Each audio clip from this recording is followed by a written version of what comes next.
mofinaina isan'andro atolotry ny mpitandrina rakotina valina maoly.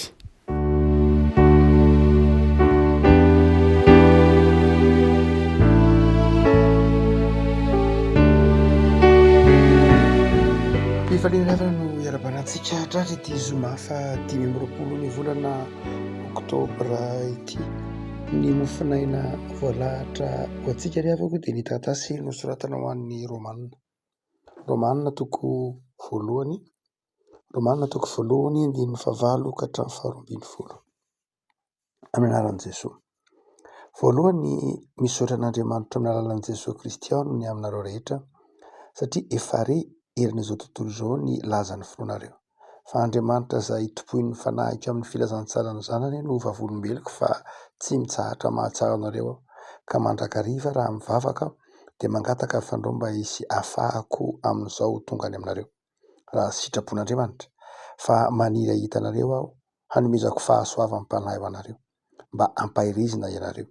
Izany dia mba iarahako amporisihina aminareo amin'ny finoantsika dia ny anareo sy ny ahy. Ray masino manomasinana ny fahamarinana ny teninao ny fahamarinana. Amen.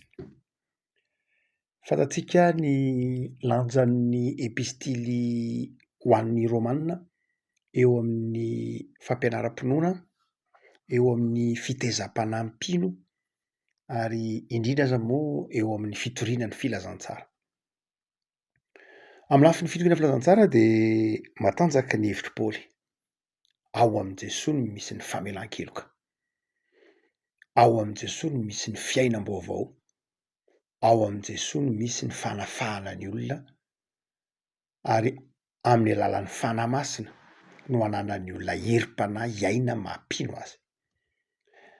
Fa eo amin'ny lafiny fitezam-panahy dia matanjaka koa ny epistily ho an'ny Romanina satria ireo fotom-pinoana isan-karazany dia saika hita ao amin'ny epistily ho an'ny Romanina ny fampianaram-pinoana momba ny mahazanak'Andriamanitra, ny mahampanompon'Andriamanitra. Hevi-dalina maro no vavahan'i Paoly eo amin'ny Romanina momba ny fahafahana. Hevi-dalina maro no fakafakain'i Paoly eo amin'ny Romanina momba ny etika kristiana, ny etika politika, ny etika ny fitantanana, ny mandavanandro ny fiainana. Hitantsika eo amin'ny Romanina toko 12, toko 10. Noho izany dia matanjaka ny toeran'ny epistily ho an'ny Romanina eo amin'ny fiainana kristiana.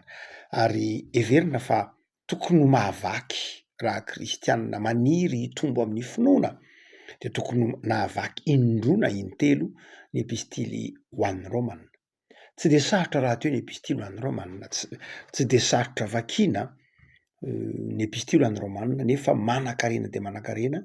Raha toa ka vakiana ao anatin'ny fahatoniana sy ny fifantohana tsara dia mahazo zavatra be dia be ny mpino amin'ny fandaliana-pinoana.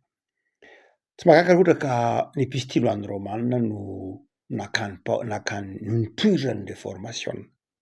Tao anatin'ny epistily ho an'ny Romanina ny Lutera no nakany nipoitra ny réformation, no nahitany ny fanitsipivavahana. Ny epistily ho an'ny Romanina raha teo no nandika voalohany rehefa mandika ny Baiboly na ny traduction œcuménique de la Bible dia ny epistily ho an'ny Romanina ny vakiana natobohan'ny fantiarana. Tahaka izany koa ny tika teny ambony teto Madagasikara ilazana fa matanjaka dia matanjaka ny teolojian'ny epistily ho an'ny Romanina. Vitsivitsy amin'izay ary no asehon'i Paoly amin'ny ety andininy 9 ka hatramin'ny 20 amin'ny toko voalohany ity. Asehon'ny ilay mofinaina fa zava-dehibe ny finoan'ny kristianina tao Roma. Finoana malaza. Finoana malaza. Hoy Paoly manao hoe reran'izao tontolo izao laza ny finoanareo. Finoana fanta-daza. Iny rehefa malala no izany hoe finoana fanta-daza zany, iny zany finoana malaza zany, iny zany finoana matehitery zany raha jerena ny fiainan'ny mpino. Nahoany Paoly no manondro ny finoan'ny mpino tao Roma ho finoana fanta-daza, ho finoana matehitery, ho finoana fakatahaka mihitsy ary. Fahakeliny dia betsaka ny azo iresahana an'izany. Fa ndeha ka hevitra telo isika mba ho mora tadidiana. Voalohany dia ny finoana fanta-daza tarafina amin'ny Romanina dia ilay finoana mahaleo tena, ilay finoana tsy zatra miankina.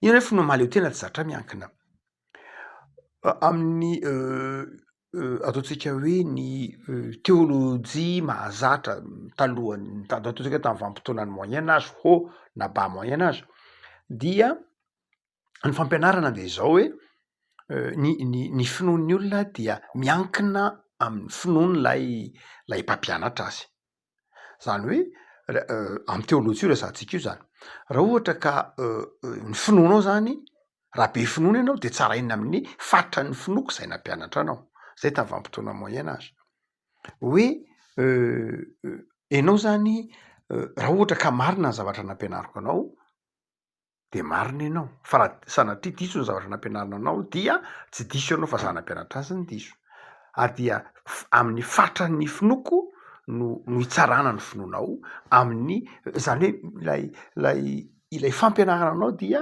zavatra nyraisinao dia tsaraina amin'ny zavatra nomeny lay mpampianatra anao zay ny zay ny teôlôjian'ny moyen âge tsy de hita loatra zany amin'ny fampianaran'ny réforme satria moa tsika miezaka mihitsy tamin'ity volana oktobra ty nresadresaka momba ny réforme ny réformation ny fantsipavahana izay novany ny fantsipavahana efa de ny hoe tsy zay loatra tsy mahaleo tena ianao amin'ny finoanao ianao no iankina ny famonjena anao fanapahan-kevitra eo ny mino na tsy mino mety mandre fampianarana zavatra diso ianao lalan-javatra maro samihafa zany ininona ny zavatra mitrango eto ambonin'ny tany mihitsy ary mety ho inin'Andriamanitra avela andalo mihitsy ny fampianarana diso mba hitsapana ny finoanao Deutéronomie toko fahatelo ambin'ny folo Deutéronomie toko fahatelo ambin'ny folo de miteny ny tompo anao hoe tena aza miova amin'ny finoanao mahare tamin'ny finoanao fa aza miova ianao na dia misy fampianarana diso be deabe ara mandalo eo amin'ny fiainanao mandalo eo amin'ny fiarahamonina misy anao de zao aza miova mihitsy ianao maharety ianao amin'ny finoana fa mizaha toetranao Jehova am'ireny lalana zay hitanao reny hoy ny Deutéronomie toko fahatelo ambin'ny folo raha tahiny misy mpaminany na mpanofo eo aminareo izay milaza famantarana na fahagagana aminao sady manao hoe andeha isika anaraka Andriamanitra hafa zay tsy fantatrao ka aoka nompo azy sika na de tanteraka aza ny famantarana na fahagagana zay nolazainy taminao de aza miaino ny tenin' zany mpaminany na mpanofo zany fa mizaha toetranareo Jehova Andriamanitrareo ahalalany na miorina amin'ny fitiavana ny Jehova Andriamanitrareo amin'ny fonareo rehetra sy ny fanahinareo rehetra ianareo natanteraka aza hoy ny boky ny Deutéronomie ny famantarana sy ny fahagagana ataon'ireo ireo mpaminofo nareo mpaminany na tahaka izany de zao aza meno azy mihitsy ianao tsy ny fahatanterahan'ny faminaniany tsy ny fahatanterahan'ny zavatra lazainy tsy ny fahatanterahan'ny reny akory mahamarina ny zavatra ampianarina ny boky ny Deutéronomie fa mizaha toetranareo Jehova Andriamanitra reo zany hoe havelan'Andriamanitra mihitsy hisy fampianarana maro samihafa mitranga mety hisy amin'izy ireny ara tena hanao fahagagana mihitsy Deutéronomie toko fahatelo ambin'ny folo mety misy mihitsy mpanofo na mpaminany na karazana fampianarana maro samihafa hitranga ary ho tanteraka mihitsy ny zavatra teneny mety hanao fahagagana mihitsy izy saingy zao havelan'Andriamanitra anao zany izy tsy hoe satria mety ny nataony satria izaha toetranao izy na miorina na tsy miorina na mino na tsy mino na tiany Jehova ianao atsika no zany dia lay ny finoan'ny Romanina de zao finoana nahaleo tena ino hoe finoana nahaleo tena tsy Paoly akory no nanorina ny fiangonana tao Roma okazava tsy Paoly nanorina fiangonana tany Roma mazava tsara mihitsy io tenin'ny Paoly io hoy izy manao hoe tsy mitsahatra andin'ny vasify tsy mitsahatra mahatsara anareo am-bavaka aho ka mandrakariva raha mivavaka aho de mangataka fandrao mba izy ahafahako amin'izao ho tonga any aminareo zany hoe mangataka mba ho tonga any aminareo satria tsy mbola tonga tany Roma mihitsy Paoly amin'ny vanim-potoana nanondratany ny taratasy ho an'ny Romanina io satria tsy izy nanorina fiangonana tany Roma fa olo-tsotra nanorina fiangonana tany Roma tsy apôstôly olo-tsotra mihitsy mpianatry Paoly fa tsy Paoly akory saingy ireto olona reto izao nahaleo tena tamin'ny finoana tsy niankina tamin'olona izy tsy niankina tamin'olona izy tsy niankina fa zao niaina ny finoana tao izy nana fahaleovantena niaina tamin'ny finoana tsy niankina tamin'ny raharafitra tsy niankina fa tena zay izay ataontsika fahamatorana ara-panahy zay zava-dehibe ry havako finoana mahate-hitery zany hoe fahamatorana ara-panahy fahamatorana amin'ny lafiny ara-pinoana indray tsy de hita tsony zany ao anatin'ny protestant ndray tsy de hita koa zao anatin'ny fiaina kristiana zany hoe fahamatorana fijoroana amin'ny finoana. Be de be ny kristiana ndraindray rehefa ohatra tsy eo mopera anay de tsy miangona, tsy eo pastera anay de tsy miangona. Ka ohatran'ny tsy eo pastera de za kamo zay ny angonako, na tsy eo mopera de zay tsy angonako, na tsy eo amy presbytera anay de zay ty kamo miangonako. Fa nga moa reny olona reny ny ivavahana. Eto ny epistily Roma, eto ny fiangonana tany Roma de tsy nisy apôstôly, tsy hoe tany Matthieu, tsy hoe tany Jaune na hoe tany Paul, fa dia tao reo communauté reo. Sainky nahate hiderany Paoly, tamy Paoly, ny fitombony ny finoana reto kristianina reto, na de ataotsika hoe tsy nisy ray aman-dreny be nalaza tahaka andro Paoly ary, izay fahamatorana ara-panahy zay nahagaga any Paoly, nandray tatitra zany Paoly hoe tena mahate hidery zany kristianina miorina amin'ny finoana, marina amin'ny finoana, miazona ny fampianarana, nefa tsy nisy ray aman-dreny be niankinana tahaka zany. Ary dia izay toetsaina zay de tokony ho toetrany, zay moa ny toetran'ny protestant. Protestant dia zay ny lanjany antsoina hoe eglizy lokala amin'ny protestant. Ny antsoina hoe eglizy lokala de ny hoe isaky ny toerana rehetra de zao misy fiangonana, misy fiangonana isa-tanàna, ary ny fiangonana isa-tanàna reny de fiangonana mahaleo tena. Zay moa ny antsoina hoe rafitra congrégationaliste tao anatin'ny antsoina hoe fivavahana. Ny rafitra congrégationaliste zay mazava hoazy isan'ny vokatry ny réforme ny fantsipivavahana ny fiangonana congrégationaliste ny hoe fiangonana zay isa-tanàna dia misy mpitoroteny, misy kristianina, manana fahaleovan-tena, manana fiambonam-bavaka, mizara ny sakramenta sy ny tenin'Andriamanitra. Izay lay toe-tsaina mihitsy hoe tsy hoe miankina amin'ny rafitra ngeza be ohatran'ny structure épiscopaliste na rafitra épiscopaliste hoe tsy maintsy misy io zany vao misy hoe évêque na archevêque na pastora na paster, tsy ohatr'izay ny rafitra congrégationaliste. Ary tsy tokony adonoantsika fa ny fiangonan'i Jesosy Kristy eto Madagasikara ny FJKM dia nanana zany toe-panahy zany mihitsy. Ary misaotra an'Andriamanitra fa mbola ny tarazo ny fiangonan'i Jesosy Kristy eto Madagasikara de mbola zany ny vomma. Raha ohatra ka isainao ny vomma ao anatin'ny fiangonan'i Jesosy Kristy eto Madagasikara, amintsika miresaka sao de efa ho arivo latsaka kely. Dia ireny rehetreny tsy hoe misy mpitandrina vita fianarana, tsy hoe misy mpitandrina voatokana, tsy hoe misy diakona maronisa, fa zao misy olona miara-mivavaka ao, miaina ny tenin'Andriamanitra, mifampizara ny tenin'Andriamanitra, mova tsy ny fiangonana tany Roma, miaina ny tenin'Andriamanitra ary miamaleo tena tsikelikely, finoana mahate hidera, finoana malaza. Fa tsy voatery hoe tsy maintsy misy rafitra ngeza be vao tsy hoe ratsy akory ny rafitra, fa eto dia tena ny teny manaiky tary ny fanahy masina, tary hoe asehon'ny Paoly fa tsy ny olona akory ny tompon'ny fiangonana fa Andriamanitra, ary Andriamanitra ao am' Jesosy no manorina reny vavaka le fiangonana isa-tanàna reny. De hitatsika ny ainany iainana mandraka ankehitriny zany raha ataovy eo anatin'ny fiangonana protestanta. Hoy Paoly manao hoe finoana fanta-daza. Finoana fanta-daza de finoana izay mana fahamatorana, mahajoro ao anatin'ny fiarahamonina. Fa ny faharoa lay atao hoe finoana fanta-daza raha tarafiny ny tantaran'ny Romanina ihany, dia finoana koa zay finoana martiora. Ny tokony adona de amin'ny fotoana zay nanoratan'ny Paoly epistily an'ny Romanina dia mbola mivaivay ihany, mbola nisy ny fanenjehana. Fanenjehana dia namakivaky ny taona maro tany Roma. Nefa misy kristianina nanorina fiangonana tao Roma.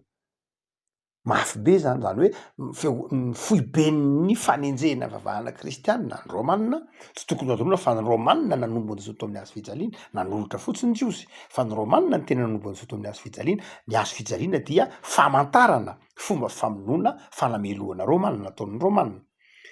Dia any am'zany renivohitry ny fanjakana tany ampira zany nisy kristianina nanorina nanorina ny fiangonana tany fahasahina be mihitsy zany. Ary zay le hoe finoana martiora, finoana vonona hiatrika ny sarotra, mazava ho azy fa raha tratra de vonoana. Ateoriana moa de tamin'ny andro Néron de tratra ny kristiana no elohina ho faty ny dorana reo kristiana tany Roma reo. Zay le hoe finoana mateidery, finoana marture, finoana vonona ny sedra ny mafy, finoana vonona ny hiatrika ny fahasarotana mihitsy, finoana hiatrika ny fahoriana. Itsika moa mahatadidy ny 1 oktobra izay nametrahany Martin Luther, reo thèse, reo petrakevitra 5 izay nataon'ny université any chapelle ny université any Wittenberg hanairany ny toe-tsain'ireo mpianatra, hanairany toen'ireo toe-tsain'ireo intellectuel, reo avaram-pianarana tamin'ny fotoan'andro hieritreritra ny amin'ny antsoina hoe fivavahana. Ary zany de fahasahiana be mihitsy, ary zany toe-tsaina, izany toe-tsaina finoana marture zany de tokony iainan'ny mpino ankehitriny.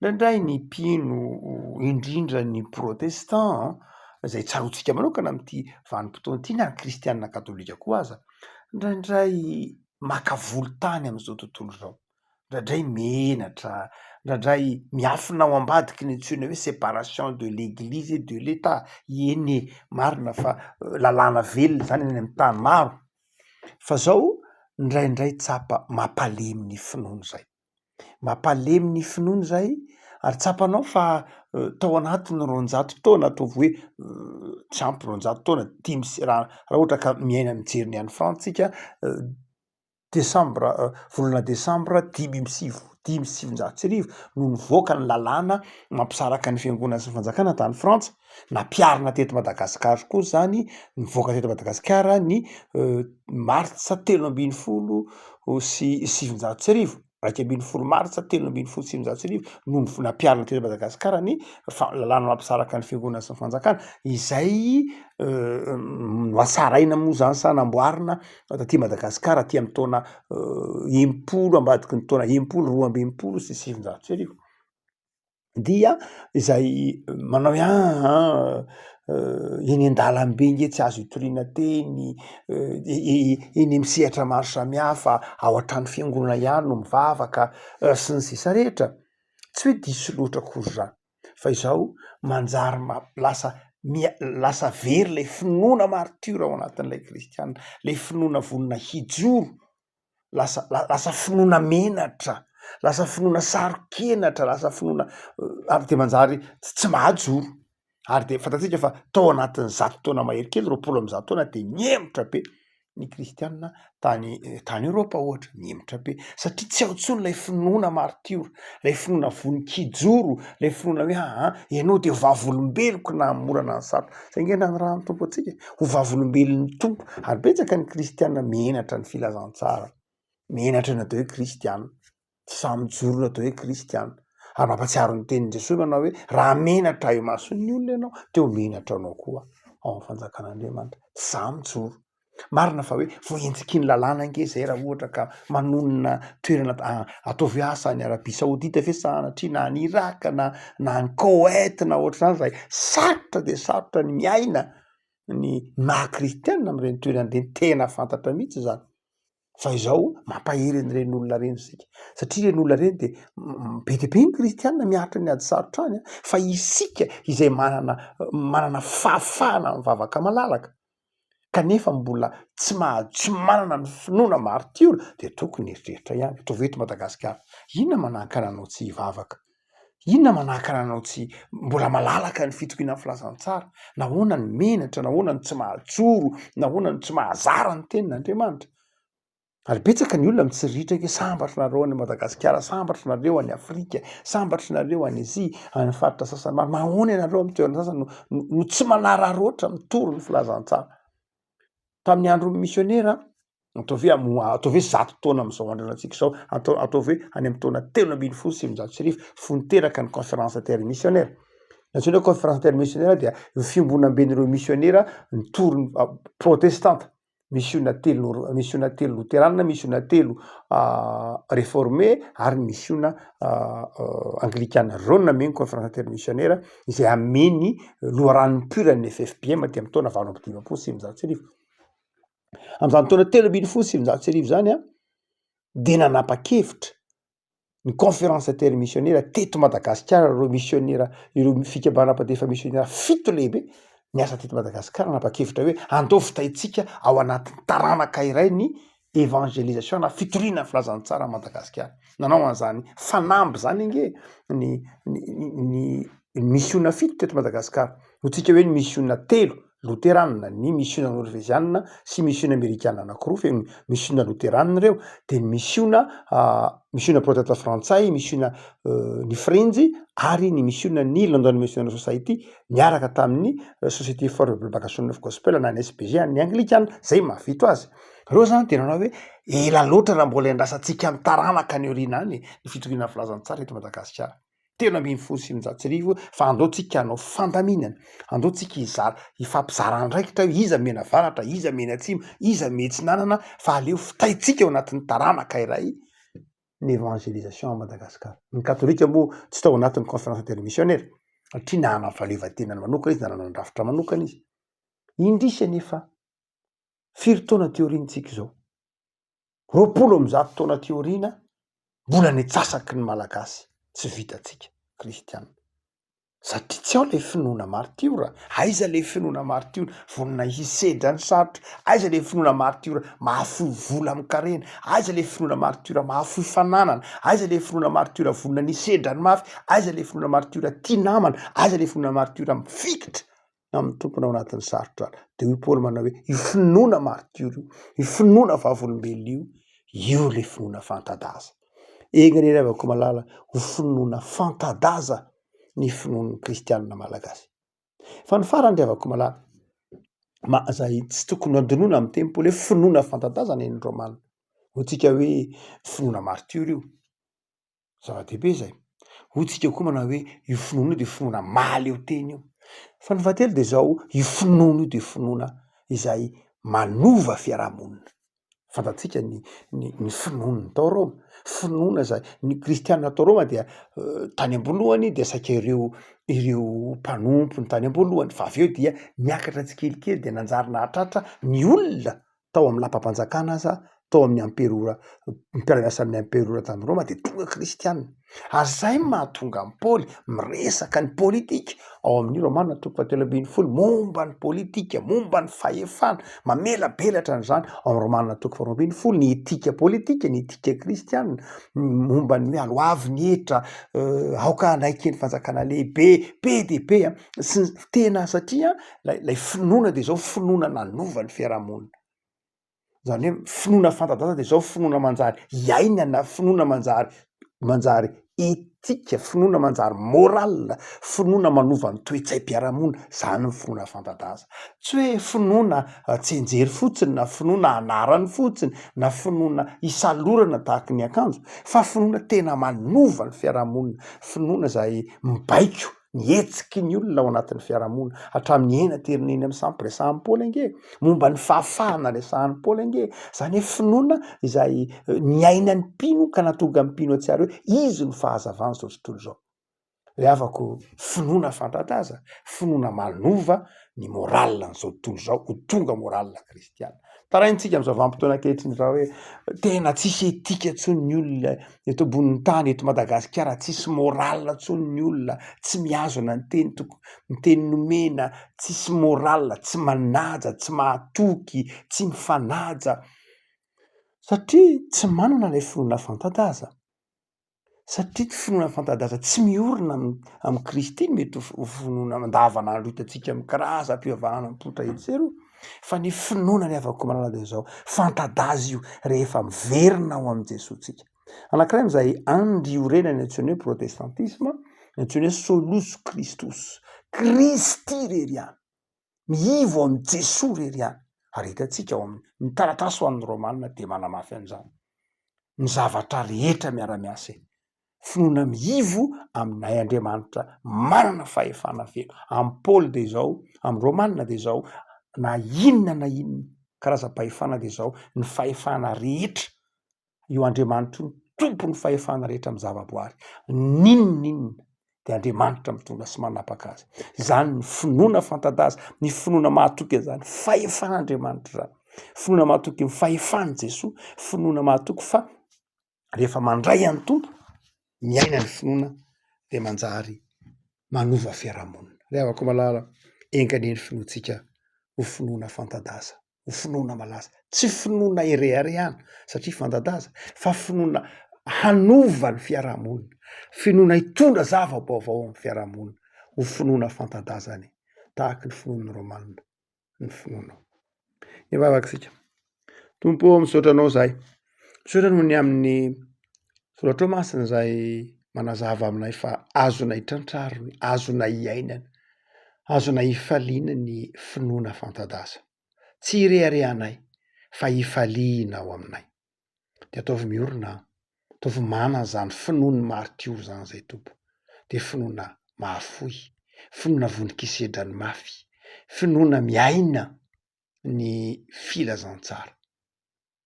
Ataovy manana zany finoana fanta-daza zany zay mba finoana mahaleo tena, finoana tsy miankina amin'ny zavatra hafa, finoana miorina amin'ny fahamarinana ny teninao, finoana mahatsiaro fa eo afovoanay ianao no mitarika anay, ianao no mitondra anay. Ataovy manam-pinoana koa zay Tompo, finoana fanta-daza hanova izao tontolo zao, hanova ny fiarahamonina, ho tianao, hanaraka anao, finoana fanta-daza satria manaiky fa ny zavatra rehetra ataonao miara-miasa sambatra anay.